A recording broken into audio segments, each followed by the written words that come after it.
Guys কিছুদিন আগে একটা নিউজে দেখলাম যে পুরুষদের দ্বিতীয় বিয়ের জন্য মানে প্রথম স্ত্রীর অনুমতি লাগবে না, হাইকোর্ট থেকে এটা জানিয়েছে।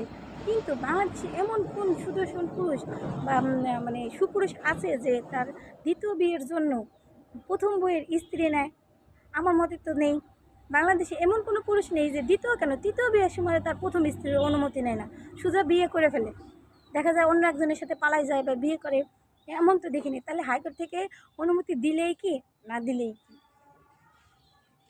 কোনো মানে আছে? আমার মতে তো কোনো পুরুষের আমি দেখি নেই যে অনুমতি নিয়ে বিয়ে করছে। আপনাদের কি জানা আছে? যদি জানা থাকে তাহলে আমার কমেন্টে জানান।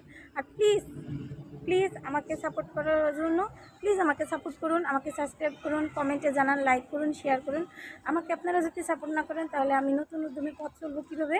তাই সবাই ভালো থাকবেন। আল্লাহ হাফেজ, টাটা।